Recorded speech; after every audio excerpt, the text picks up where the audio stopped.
Episode 1, The Spark of Ambition. Why do some people succeed while others barely get by? This question swirled in Emma's mind as she stood on the edge of the bustling city square, watching the world rush by. To everyone else, this was just another ordinary day. But to Emma, it was the day she had decided to take control of her life.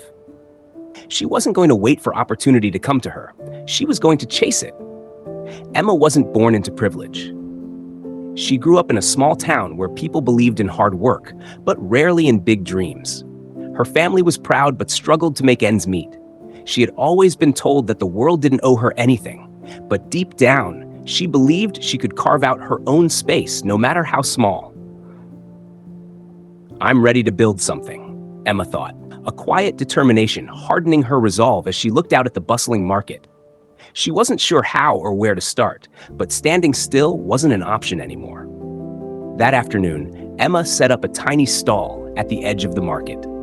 She had spent months crafting unique handmade jewelry, bracelets woven from leather, necklaces with delicate silver pendants. Her hands had shaped each piece with care, but now, under the glaring sun and amidst a sea of vendors, her work seemed to fade into the background. Hours passed, and she didn't make a single sale.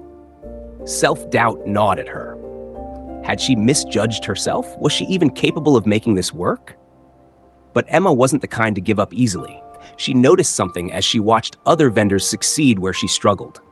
There was a woman nearby selling scarves, ordinary scarves, but her stall was constantly crowded.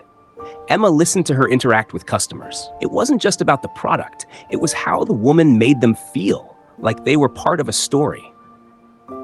Maybe it's not just about selling things, Emma thought. Maybe it's about connecting. That night, Emma lay awake in her tiny apartment thinking about what she could do differently. She hadn't just made jewelry to make money, she had created pieces that represented strength, hope, and resilience. She needed to share that story. The next day, Emma returned to the market with renewed energy.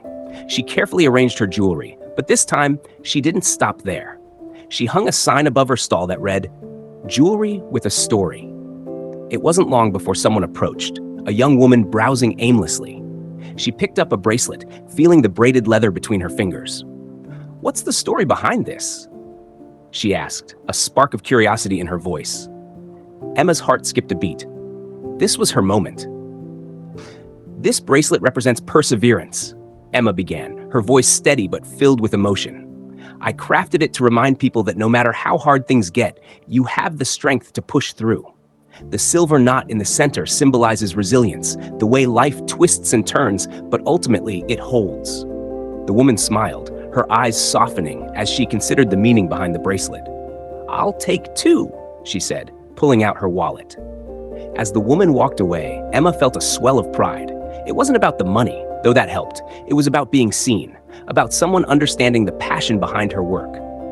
It was proof that her dream had potential. That evening, as Emma packed up her stall, she allowed herself a small, satisfied smile. She hadn't sold much, but what she had sold mattered, and it was just the beginning. The market was a tough place, the competition fierce, but Emma's flame of ambition burned brighter than ever. She wasn't going to let a slow start stop her. This was her time.